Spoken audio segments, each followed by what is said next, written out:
conosco nessa manhã maravilhosa, nesse estudo, e sempre em nossos corações, principalmente quando as oportunidades se apresentam em nossas vidas, de enxergar o irmão nosso como aquele mais necessitado ou como aquele mais elevado para aprendermos.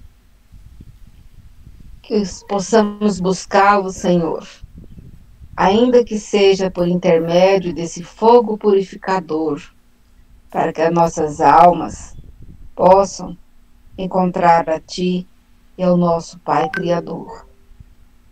Agradecemos a todos os irmãos presentes, que tudo que for falado aqui possa ser levado aos quatro cantos do nosso orbe, porque o nosso pensamento, a nossa palavra tem poder.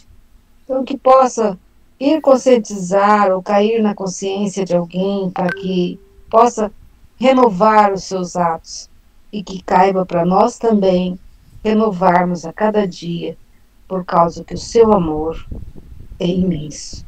Muito obrigada por tudo que o Senhor faz por nós, por tudo que o Senhor nos concede de entendimento, de compreensão, de um coração mais bondoso, mais ameno. Obrigada, Senhor. Estamos aprendendo aos poucos, mas estamos na caminhada. Contigo no coração, hoje e sempre. Que assim seja. O organismo acostuma. Nós estamos vendo os obreiros da vida eterna. Né? Eu falei que eu coloquei capítulo 10 para ver se a gente chega nele, mas nós estamos ainda vendo capítulo 9. Ah, Ainda estamos nele.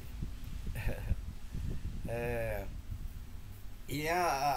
ficou assim da semana passada a frase, né, para a gente refletir. Ninguém auxilia por intermédio da irritação pessoal. Né? Essa frase me chamou a atenção. Eles estavam falando sobre a questão lá de auxiliar e o André Luiz estava meio exaltado, né, querendo ajudar de qualquer maneira, atacar o grupo que estava muito agressivo ali, né? E ele então colocou essa frase, né, o padre Hipólito: ninguém auxilia por intermédio da irritação pessoal.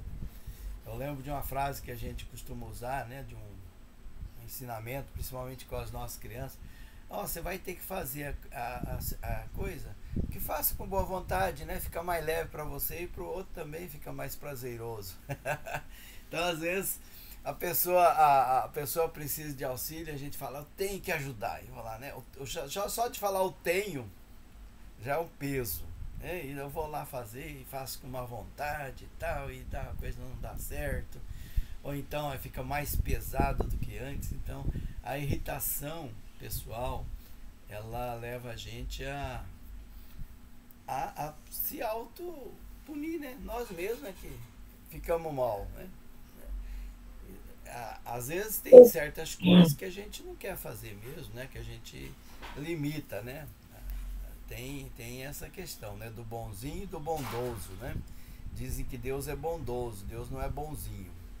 Bondoso é aquele que faz o necessário, né? Que a gente tem esse discernimento de saber o que é preciso, o que eu posso fazer pelo outro, o que é bom eu fazer pelo outro. E o bonzinho é aquele ingênuo, né? Que faz tudo pelo outro, deixa o outro totalmente dependente do seu zelo e tudo mais, e acaba estragando, né? Isso acontece às vezes até na educação, na questão da criança e tudo mais. Então a gente precisa estabelecer limites e nessa situação a gente saber até onde a gente pode ir, saber falar não, saber falar sim, e quando falar sim, falar com entusiasmo, né? Com boa vontade, fazer com amor, com dedicação, que às vezes a gente não usa isso, né? Faz as coisas, não, tem que fazer, né? Então eu vou fazer. E outra frase também ficou aqui para nós, que seria do cristianismo: se Jesus abandonasse o madeiro da testemunha meio caminho a fim de entrar no pugilato com a multidão, que é complementar dessa mesma frase, né? Ele queria entrar, né? Tinha armas magnéticas lá, né? Armas de defesa, na verdade, né? Aquelas redes magnéticas, não era para atacar, mas para se defender, né? Para se proteger. E ele queria utilizar como raios laser, né? Para tirar aquelas pessoas que estavam sendo torturadas ali, aqueles espíritos, né? Que André Luiz estava vendo ali naquele lamaçal. E ele então lembrou, ó, Jesus, né, sofreu passou por tudo, toda a tortura, né, o sacrifício, foi crucificado, mas ele não desceu lá do madeiro, né, falou, ó, vamos agora entrar em disputa, vamos meus soldados, né, eu chamava os anjos, né, ele falou aí, mas não, ele aceitou, né, aquela situação, e isso foi exemplo para todos nós que a paz se conquista com a paz, não com a guerra. Às vezes a gente justifica, não, mas tem que ir para a guerra para impor a paz, né? É um contrassenso, né? Como é que você vai apagar fogo com mais combustível? Não tem, isso não é o caminho. Mas também é uma frase para nossa reflexão. E a outra, então, dessa passagem também é que não lutamos corpo a corpo com a ignorância audaciosa e infeliz, porque a delegação que o Mestre nos confiou traça-nos deveres de amor e não de disputa, né? Às vezes a gente entra na disputa com uma pessoa que não tem entendimento, não adianta, ele está naquela faixa vibratória, eu estou numa outra, né? Não sei se eu estou melhor ou pior que ele, a gente às vezes até nem sabe bem, mas a gente quer convencer o outro na marra, né? E às vezes não vai, né? Então lutar corpo a corpo com o outro para convencer ele das nossas ideias não vai dar certo, né? O mestre ele falou pra gente amar, simplesmente amar, né? E espalhar a semente, né? Tem a parábola do semeador, espalhar a semente, simples assim, né? Não tem que ficar obrigando ninguém a fazer aquilo que ele não está ainda no ponto de fazer. Então nós não temos, na outra seguinte, né? Diz que nós não temos luta né, defesa, né? Necessidade de luta corporal, nem de defensiva destruidora, e sim de resistência que o Divino Mestre exemplificou. Qual a resistência que Jesus teve? Na questão da paz, do amor, né, da concórdia, do perdão. Né, por mais que ele fosse desafiado, afrontado, ele sempre mantinha aquela postura de resistência. Não quer dizer que ele poderia ser assim de acordo com o mal, né, com as coisas erradas, não. Ele sempre se posicionou muito firme, até nominou, falou raça de víboras, hipócrita e tudo mais, né, mas sempre mantendo aquela postura. Então, diante daquilo que a gente vê que não é certo, a gente tem a indignação interna, né, mas que essa indignação não nos envenene, não envenene os outros, né, seja uma indignação saudável, né? Se é que a gente pode falar isso, né? Uma indignação daquele que não concorda com erro, com equívoco, né? Mas que compreende aquela pessoa que se equivoca, né? Como diz na Bíblia mesmo, né? Deus não quer a morte do ímpio, né? Mas que o pecado seja extirpado, né? Não a morte do pecador, né? Não a destruição do pecador. E por fim, a questão, né, da saciedade, né? Nós vivemos buscando a saciedade, né? No mundo, muitas vezes, os prazeres do mundo. Até pouco antes da reunião, o Orlando estava falando, né, da felicidade não é deste mundo, porque nós queremos ser saciados, né, nas coisas materiais, e a saciedade gera ociosidade. Aquele que tem muito, ele não se motiva para criar nada, para trabalhar, né? Falta até a fé no futuro, né? Então, às vezes, a carência é uma motivação para que a gente tenha mais criatividade, né? Mais realizações. Essa já não é uma frase aqui do nosso estudo, né? Mas eu trouxe porque achei também interessante ela para nossa reflexão, né? De Ana Teresa Camasmi, uma psicóloga que eu gosto muito de ouvir ela, psicóloga espírita, né? E ela lembrou muito isso. Ela estava falando até sobre os jovens, né? Nossos jovens hoje são muito saciados. Daí não tem motivação por conta disso. Né? Então a gente ter essa consciência, né, que tudo é bom, tudo é bom. A gente às vezes fica reclamando das coisas, mas tudo é bom. Se alguém quiser fazer mais algum comentário em torno dessa questão, ou então nós já vamos para o nosso capítulo, continuar o nosso capítulo 9, louvor e gratidão. Uhum. Nada? Vamos para frente. É assim, né? Eu acho que você foi muito feliz na sua fala e a irritação pessoal da gente cabe a nós mesmos, através da reforma íntima, né? Quando a gente já tem o conhecimento de causa, quando já tem consciência que isso só vai afetar nós, porque ao nosso redor vai ficar empestado, né? De coisas ruins. Então, a gente já entende que o maior prejudicado somos nós mesmos, né? E aí não vai levar a lugar nenhum, realmente. E todas as outras frases, umas estão interligadas à outra. É a questão de você realmente lutar por uma vida melhor. O que eu quero para mim, não quero para os outros. O que eu quero para mim, eu também quero para os outros. Então, é assim, tudo, tudo aquela. Tem um bordão que é interessante, né? Que aceita que dói menos. Se for fazer, faça valer a pena, né? Porque senão você vai estar perdendo seu tempo. E outras que a gente pode enumerar aqui, mas vamos para frente. Dona Lalinha, bom dia, seja bem-vinda. Bom dia. Hoje eu Estamos trago um pouco. presentes Orlando, Shirley e Heloína.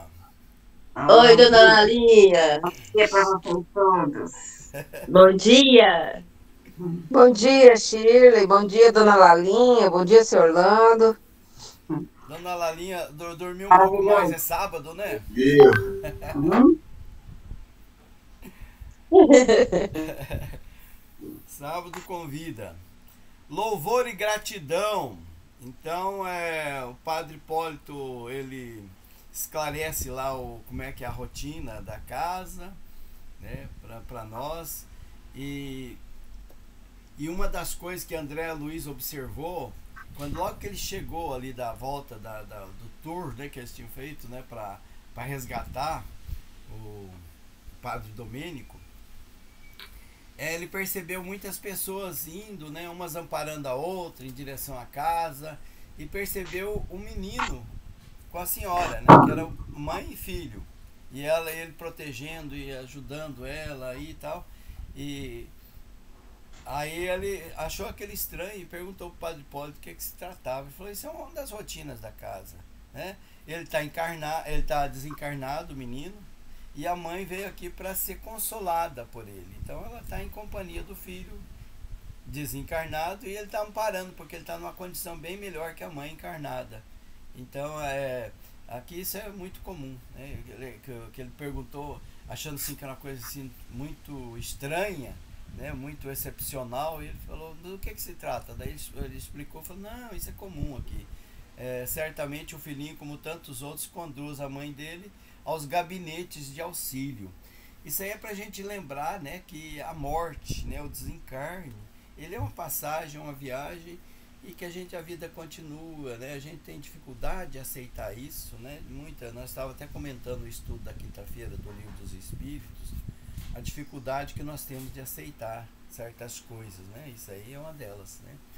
A gente entende, estuda, né? A morte é uma viagem, mas quando chega o momento de partir, ou nós ou alguém próximo da gente, a gente pede moratória, fala que quer ficar um pouco mais, né? Ou que a outra pessoa fique um pouco mais, ainda que ela esteja às vezes no finalzinho, né? Tá com tanta dificuldade, lutando aqui com muita dor, sofrimento, mas ainda a gente quer segurar ele aqui. Nós vamos ver alguns casos desse, porque esse livro ele é voltado mesmo para essa equipe que acompanha desencarnes, né, de pessoas. Então nós vamos ver algumas situações semelhantes a essa, que tem até algumas animações no YouTube.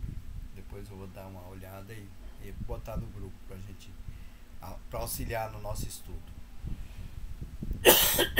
Bom, e também ele lembrou a questão, né? O André Luiz observou que ali na casa tudo era muito bem organizado, muito bem planejado, muito equilibrado, todas as ações, as pessoas, cada um na sua função, né? Havia uma harmonia no trabalho, no exercício, né? Que as pessoas tinham lá de cada um a fazer as suas tarefas de forma assim tranquila, né? Uns auxiliando os outros. Não havia aquela disputa ou aquela coisa assim que a gente de repente vê aqui. Às vezes aqui na Terra a gente vê situações assim, né? Que é pessoas que sabem como conduzir, né? Que são verdadeiros condutores de almas, lideranças, né? Onde todo mundo parece que trabalha em harmonia, seguindo aquela orientação do líder que sabe delegar. Então ele estava observando isso, né? A irmã Zenóbia, ela tinha essa característica de liderança. Então a casa ela funciona tudo de forma muito harmônica, né? Todos respeitavam a disciplina e tudo mais, né? Ali tinha várias tarefas, né? Várias equipes trabalhando em várias sessões. Aqui fala das reencarnações, né? Expiatórias, né? Que eles organizavam também, e tudo com admirável comunhão da casa. Ela conferia, ela tinha um relatório, né? Ele faz várias referências a essa atuação da Zenóbia naquela casa. Então todos seguiam ela, parece que uma coisa assim natural, né? Ela tinha um magnetismo próprio que unia as pessoas, e eles estavam todos trabalhando harmonicamente. Nesse momento nós vamos ver um pouquinho sobre o Gotuso. Vocês lembram do Gotuso? Nós falamos no capítulo anterior, né? Que ele era um trabalhador ali, estava até liderando uma equipe, atuando assim com muita determinação, mas ele tinha algumas sequelas dentro dele na questão emocional da passagem pela Terra que ele não queria enfrentar. Ele desencarnou, né? A mulher ficou viúva e ela casou de novo com o primo dele, e o primo dilapidou o recurso que ele deixou, que a mulher poderia viver tranquilamente, e ele se sentiu traído, e ele guardava aquela mágoa, aquele ressentimento. Estão lembrados que nós já vimos isso em capítulos anteriores? Então o Gotuso aqui ele vai ser lembrado novamente nesse capítulo, porque chegou o momento, né, de ele enfrentar esses fantasmas do passado, né? Às vezes a gente comete alguns equívocos, ou então entendemos que alguém cometeu conosco, né? Nós fomos injustiçados em algum momento da nossa vida, e a gente não quer encarar aquilo ali, deixa de lado. Mas quando aquilo vem assim, a gente sente aquela coisa desagradável, aquele ressentimento, aquela mágoa, fala, puxa vida, eu fui uma pessoa tão bacana e a pessoa me ajuda dessa forma, né? Me atraiçoou, foi injusta comigo. Então o Gotuso, ela estava mais ou menos nessa situação, né? Então ela estava lembrando, né, a Zenóbia estava lembrando que o Gotuso estava trabalhando já há bastante tempo ali na casa, e talvez fosse o momento, né, deles chegarem a trabalhar essa questão do interna do Gotuso, né, ele enfrentar os fantasmas do passado.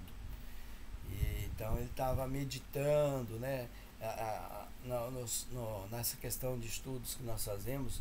Geralmente aquelas pessoas que estão no equívoco, tanto aqueles nas situações mais graves quanto esses mais leves, como é o caso do Gotuso, que já estava até atuando como trabalhador da casa, eles chega um momento que eles parece que a gente fica assim, todos nós, né, vamos passar por isso, ou já passamos em algum momento, a gente sente um desejo de mudança, né?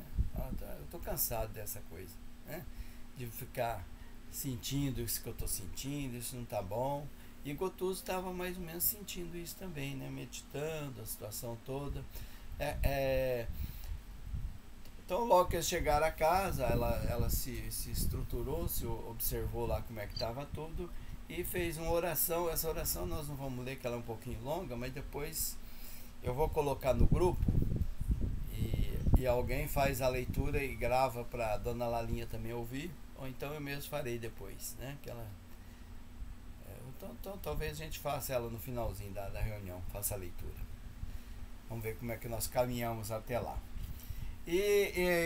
Então, passada a oração que ela fez, né, com muita fervor, onde todos ficaram muito envolvidos magneticamente com aquele momento,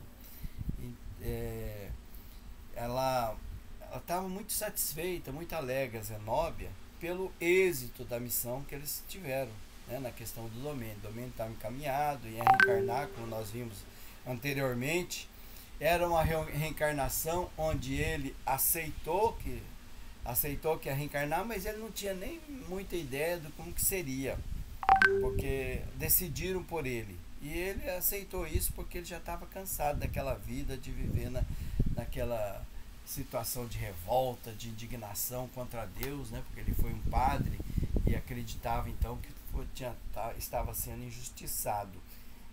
Então isso estava incomodando muito ele, e acabou que ele, então, amparado até pela mãezinha dele, ele foi para o processo reencarnatório lá no nosso lar, onde seria mais ou menos, até nós comentamos, né? Existe a reencarnação compulsória e aquela onde a pessoa participa do planejamento reencarnatório.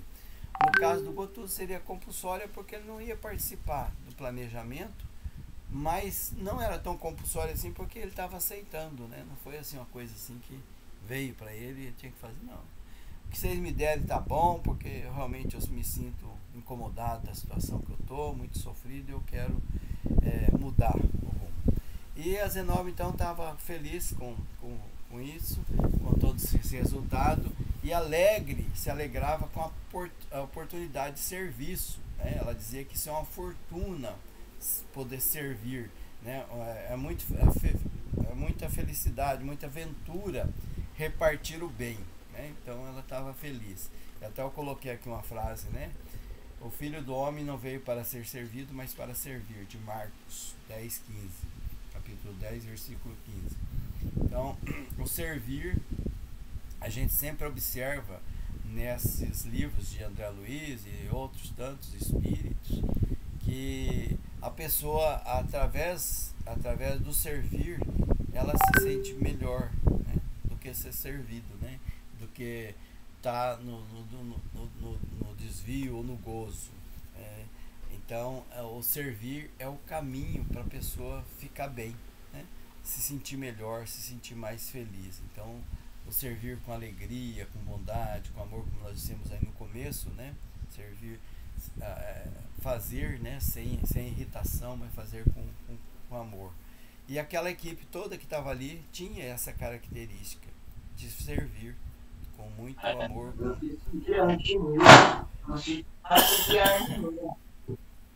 Então eles estavam no momento em que eles iam fizeram a oração, né, e iam ter um momento de conversas, de aprendizado ali, né? E tinha uma tela grande assim à frente. Você veja bem, esse livro é de 1940 e alguma coisa, né? Então essas ocorrências aconteceram mais ou menos nessa época, em que os equipamentos tecnológicos que nós temos hoje, nessa época não existia. Então era uma visão de futuro que o André Luiz ali tinha, né, e que trouxe para nós. Então tinha aquela tela, e essa tela ela começou a se iluminar, né, de um azul assim muito bonito, e as pessoas que estavam ali à volta, que era a equipe que tinha ido para o trabalho, né, a equipe do André Luiz, percebeu aqueles raios que saíam, né, e aqueles raios que saíam da tela envolvia as pessoas, e elas se sentiam uma coisa assim gostosa, um prazer diferente, né? E a Luciana, lembra que a Luciana era médium clarividente. Ela então se dirigiu à diretora e falou: ó, eu estou vendo, né, um ancião, um velhinho, né, de luz, de muita luz aqui, né, e ele está cercado de uma luz verde prateada, e ele está estendendo a mão para você, e disse que é o Bernardino, falou para Zenóbia. Já sei, ela aparece, né? É o mensageiro da Casa Redentora de Fabiano. Então, ela recebeu aquela pessoa ali, né, que veio trazer aquelas emoções. E eles estavam usando da tela porque esses espíritos, segundo o relato aqui da obra, eles não tinham, eles teriam muita dificuldade de se manifestar naquele ambiente, porque era um ambiente muito denso, muito próximo da crosta terrestre, essa casa ficava, e eles não conseguiam se comunicar sem a intervenção desses equipamentos e sem a participação da Luciana, que era clarividente, para poder servir como intermediário. Então existia ali um trabalho mediúnico de espíritos para espírito, na espiritualidade. Coisa interessante, né? Diferente, né? A gente sempre fala em médium aqui da Terra, né? Mas médium no plano espiritual é uma coisa diferente, né? Nós já vimos isso também em outras obras, né? Eles fazem referência à mediunidade lá no plano espiritual. Então a Luciana dizia que ele estava contemplando a todos ali, trazendo energias boas para que as pessoas ali ficassem cada vez melhor, e ele estava ali auxiliando, né? Mas não ia fazer nenhuma participação oral, de conversar com as pessoas ali. E então ela revela que uma outra pessoa, que a Letícia, a mãe do Gotuso, estava presente também ali, né? E ela estava também, era uma pessoa bastante iluminada, e mostrava assim alguma alegria, né? Assim, de estar ali presente, um amor muito profundo, né? E todos ali sentiam aquele bem-estar, e ela falou, a tela está se iluminando, né? Então a Luciana, ela ficava passando as informações do que ela estava sentindo e presenciando no outro plano, numa outra dimensão espiritual que eles ali não estavam percebendo, né? A maioria dos que estava ali. A fisionomia dela também modificava, a voz dela se alterava lá de vez em quando, e dizia que essa Letícia trazia um ramalhete de flores, uma fisionomia muito bonita, e dava a descrição dela física, da roupa, né? Uma traje, uma veludosa túnica, e semelhante a uma escumilha de neve. Então uma roupa muito bonita, né? E ela parece que está em oração de agradecimento, né? Ela estava agradecida, e aí o pessoal começou a sentir, né? O cheiro, o aroma daquelas flores, e todos começaram a se envolver com aquela energia, com aquela alegria, com aquela paz. E a Letícia fitava todos com muita bondade e carinho. E ela deseja conversar com o irmão Gotuso, e quer a minha cooperação para isso. Então essa situação que acontece no plano espiritual, a gente já viu aqui também em trabalhos mediúnicos, né? A pessoa sente perfume de flores, né? Sente a presença amiga de alguém, sente aquela coisa, energia gostosa, né, na sala. Ele faz essa transcrição, para a gente entender que as coisas no mundo espiritual não são tão diferentes quanto a daqui. Estão numa outra dimensão, mas ainda estão muito envolvidos com as questões da Terra, né? Ainda não estão. Então, como diz o Cristo, há muitas moradas na casa do meu Pai. Não é só a questão de planetas, né? Mas também de dimensões espirituais. Mesmo aqui na Terra existem muitas moradas, muitas dimensões, muitas colônias espirituais, né? Muitas colônias espirituais bastante ligadas às nossas questões aqui da Terra. Muitos espíritos que, embora estejam desencarnados, estejam atuando ali, trabalhando, ainda tem muito de emoções semelhante a que nós temos aqui na Terra, né? Ainda sentem emoções até mais pesadas, né? Como nós sentimos aqui. Então não muda muito a questão deles estarem no plano espiritual.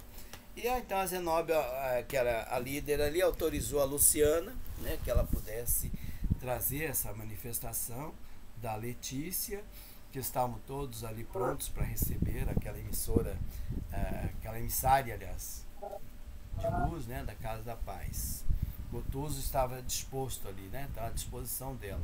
Aí que ela falou que era Letícia, desencarnou já fazia 32 anos, e que ela foi a mãe de Gotuso.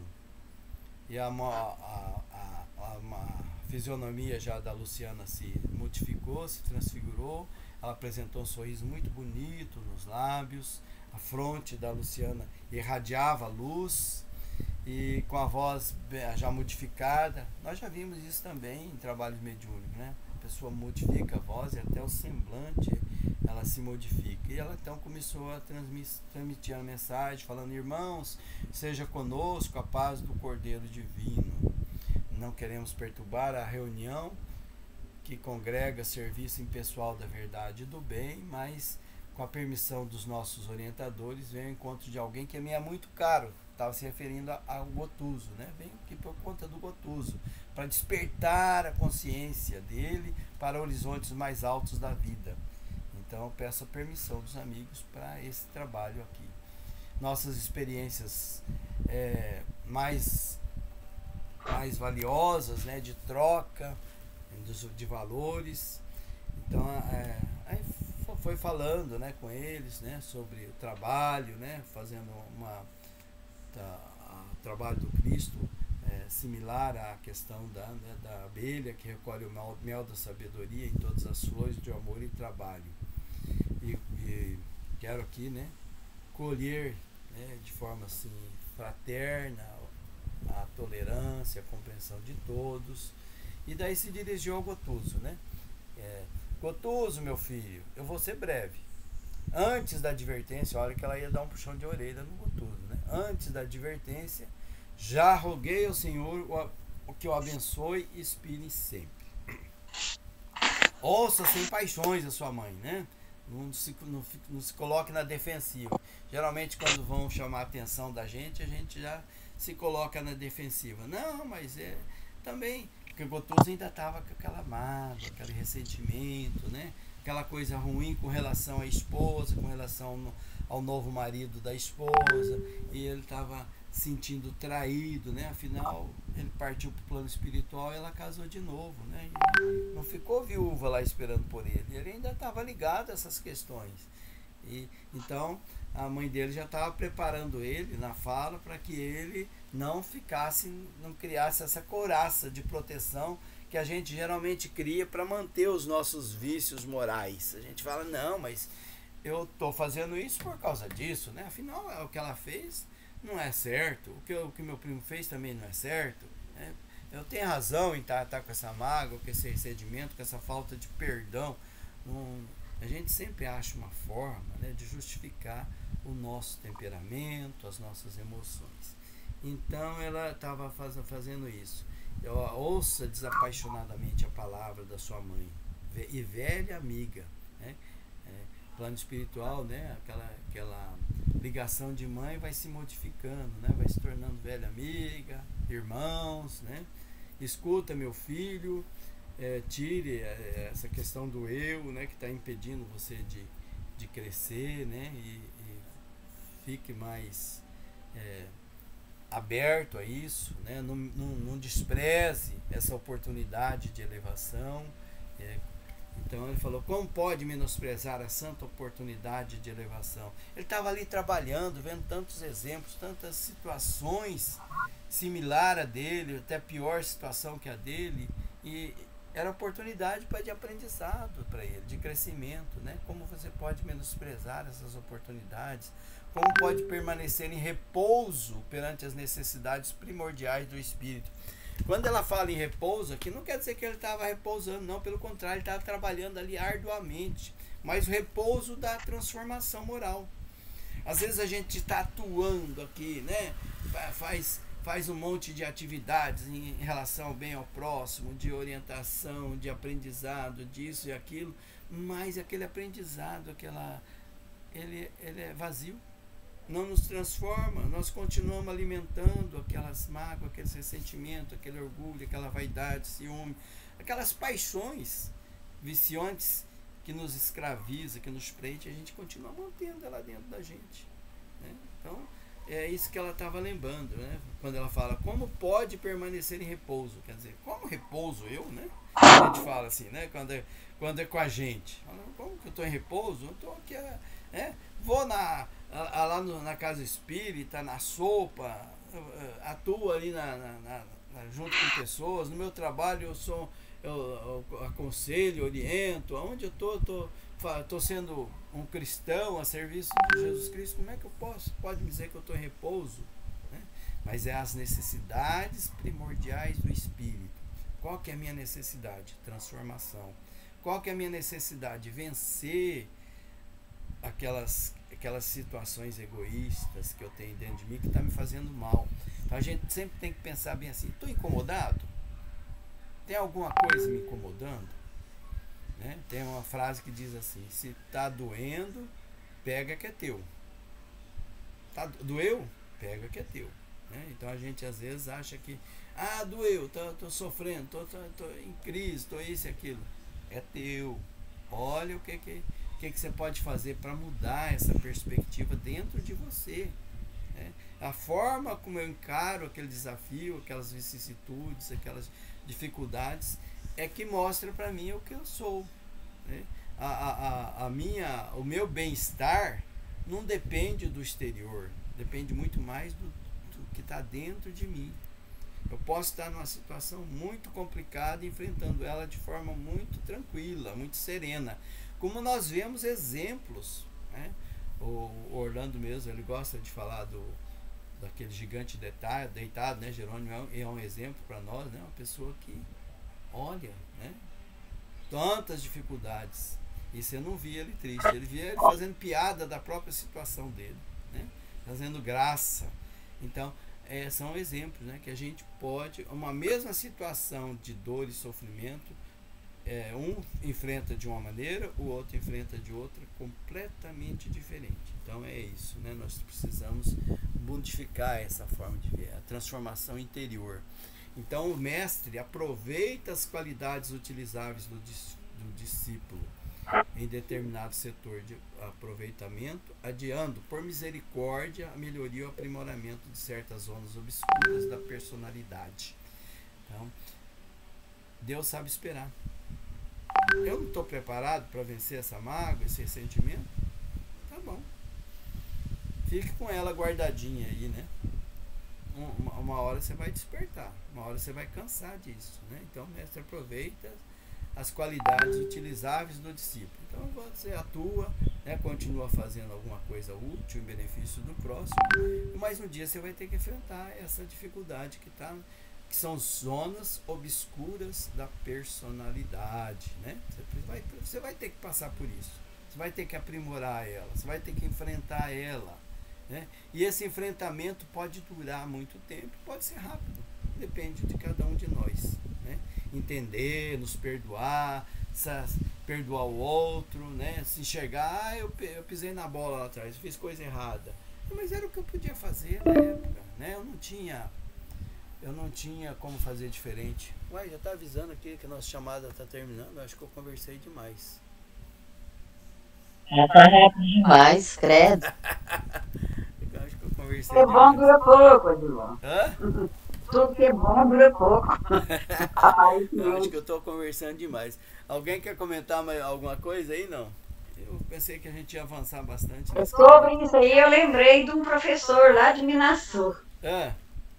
Ele fala assim, a gente tem...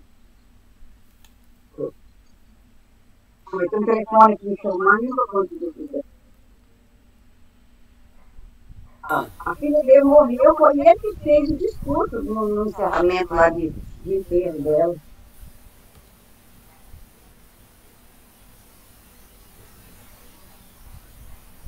Dona Laura, fala de novo, que eu não entendi. O professor Orozino, às vezes você até conhece ele. A filha dele morreu, ela tinha uns 9 anos, mais ou menos. De novo o telefone. Hein? Aí a filha dele morreu, na hora de enterrar, ele que fez o discurso de encerramento lá da. Isso vai ter que atender esse telefone, não aguento não.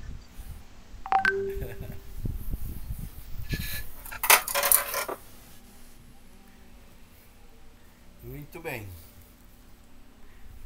Então, ela diz aqui, né, a Letícia, que às vezes a gente fica séculos, meses, anos, séculos, esperando. Acho que Dona Lalinha teve algum problema lá, que saiu do ar. Então, a gente retarda o nosso aprendizado, né? Nós é que fazemos isso. E Jesus não violenta isso. Fala, não, você tem que crescer. Não. Tem seu tempo. A hora que chegar o momento de você crescer, você vai crescer. É você que escolhe. Né? Não adianta, não tem violência quanto a isso. Né? Então, ele diz que ele é cultivador do trabalho e da esperança. Ele vai aguardar sempre, compassivo, bondoso, as nossas decisões de colaborar no apostolado redentor. E suporta as nossas faltas, né? Nossas faltas é livre-arbítrio, né? Então é nós que temos que buscar, né?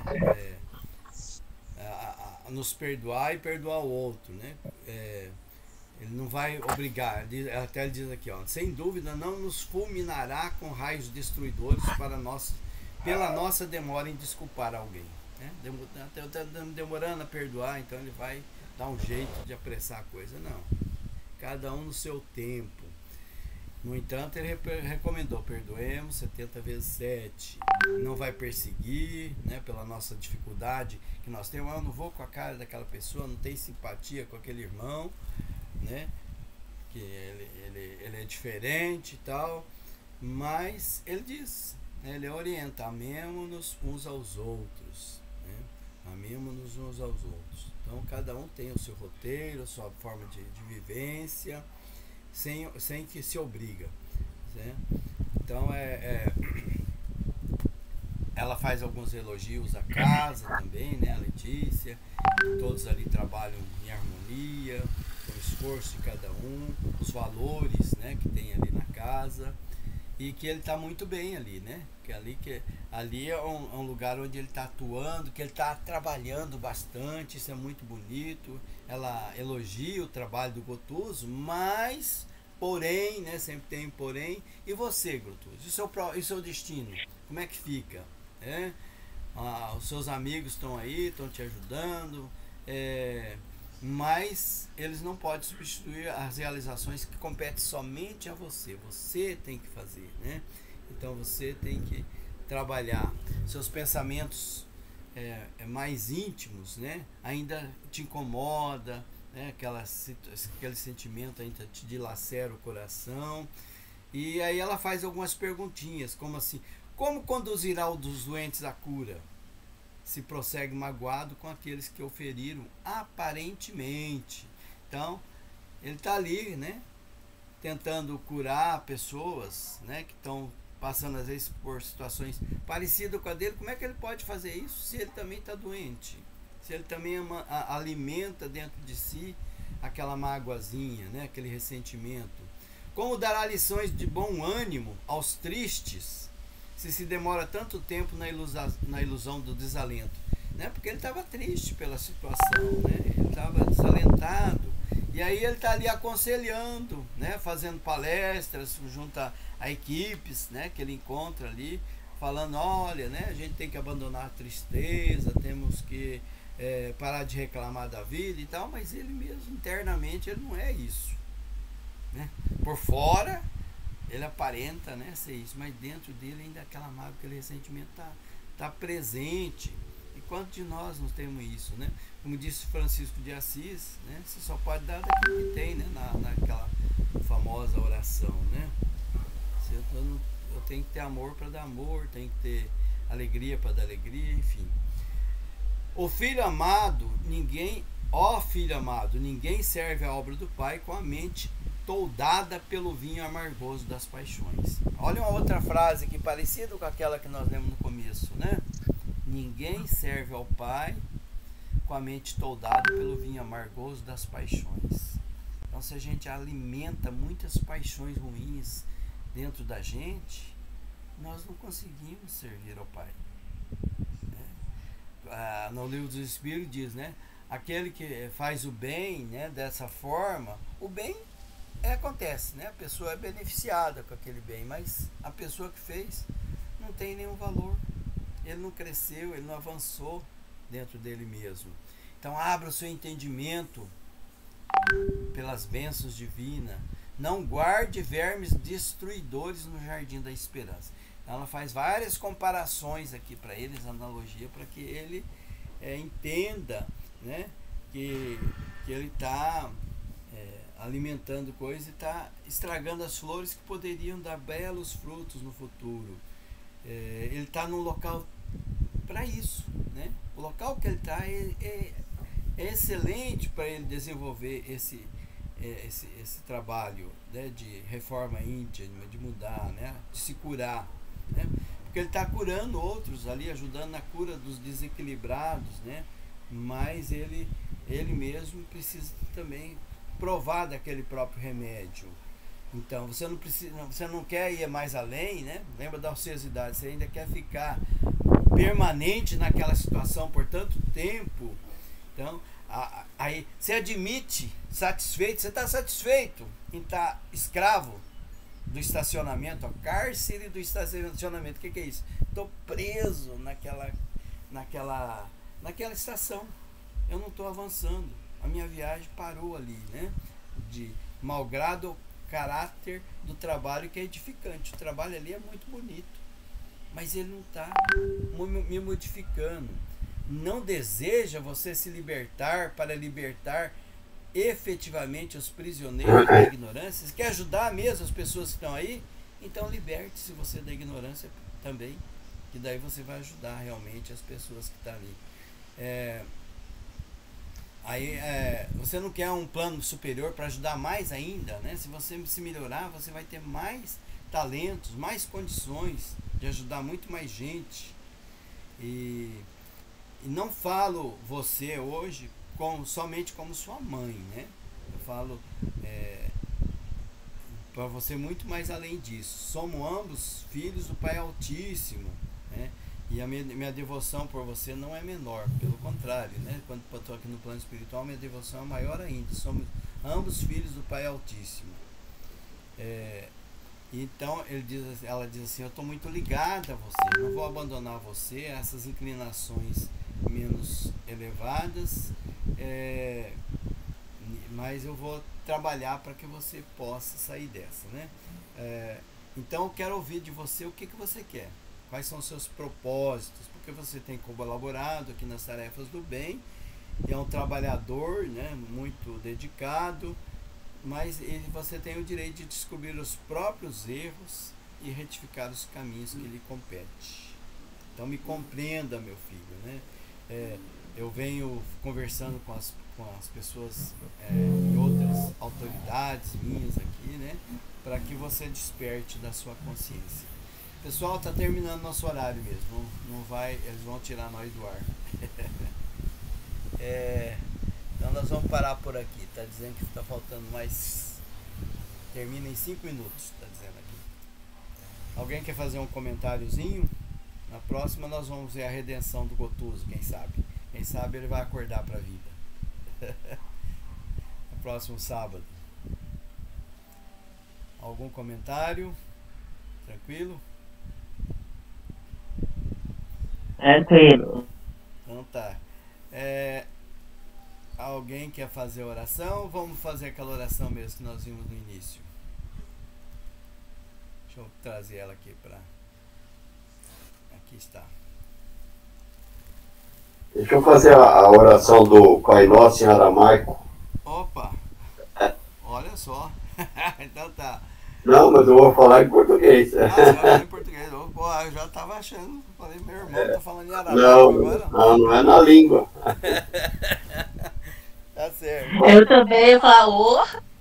Fiquei surpreso agora. Pai, corpo que emana a vida. Aqueles que enchem o mundo de luz e de som, que a vossa luz nos ilumine e mostre o caminho sagrado. Vosso reino celestial se aproxima. Seja feita a vossa vontade em nossos atos, no céu e na terra. Dai-nos sabedoria para que as nossas necessidades de cada dia. Afrouxai as amarras que nos prendem. Livrai-nos da culpa alheia. Não deixai nós cair na tentação. Libertai do que nos afasta da verdadeira razão. De vós vem a força que nos move e a música que nos glorifica e nos renova a todo tempo. Amém.